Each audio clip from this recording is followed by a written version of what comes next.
कार्यालय सचिव उत्तर प्रदेश बेसिक शिक्षा परिषद प्रयागराज के द्वारा एक प्रेस नोट रिलीज किया गया है। इसको आप बहुत गहराई से समझिएगा क्योंकि आपको सच जानना जरूरी है। कुछ दिनों पहले उपाध्याय वर्ग का कोई अभ्यर्थी ओबीसी में चयनित था, ऐसा सूची में दिखाया गया था।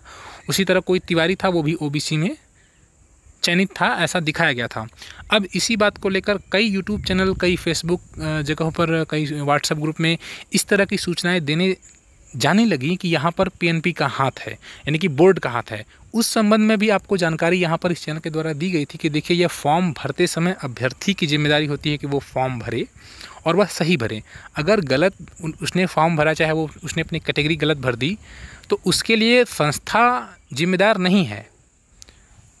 और जो लोग इस तरह से लगातार पीएनपी को या फिर जो अथॉरिटी है उसको जिम्मेदार मान रहे थे, उनके खिलाफ ही जो यहाँ पर एक मतलब कानूनी कार्रवाई करने से संबंधित प्रेस नोट रिलीज किया गया है। क्योंकि ऐसे अभ्यर्थी जो गलत साक्ष्यों के आधार पर अभी भी अगर सेलेक्ट हुए हैं, तो वह डॉक्यूमेंट वेरिफिकेशन जब उनका होगा तो वहाँ पर वे एलिमिनेट हो जाएंगे। लेकिन बार बार परीक्षा संस्था को दोष देना कि वह कैटेगरी वाइज मतलब तिवारी है तो वह ओबीसी में हुआ तो इसके लिए जिम्मेदार परीक्षा संस्था है, अगर कोई उपाध्याय है ओबीसी में सेलेक्ट हो रहा है तो उसका जिम्मेदार परीक्षा संस्था, ये बिल्कुल गलत है।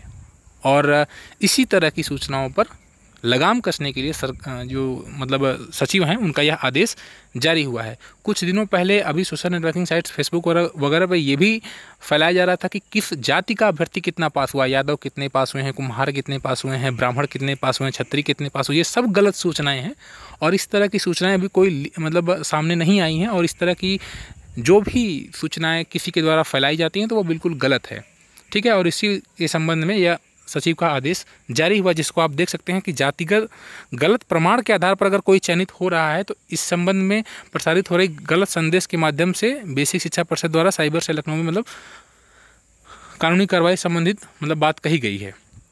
तो आप एक बात समझ लीजिए कि जिसने भी गलत फॉर्म भरा है और गलत फॉर्म भरने के आधार पर जो चयनित हुआ है, भले वो अनारक्षित वर्ग का हुआ, ओबीसी में चयनित हुआ ऐसा दिखाई दे रहा है, परंतु वह जब डॉक्यूमेंट वेरीफाई करवाएगा मतलब तो उस समय वह एलिमिनेट हो जाएगा। तो आप इस तरह की चीज़ों को इग्नोर कर दीजिए, ठीक है।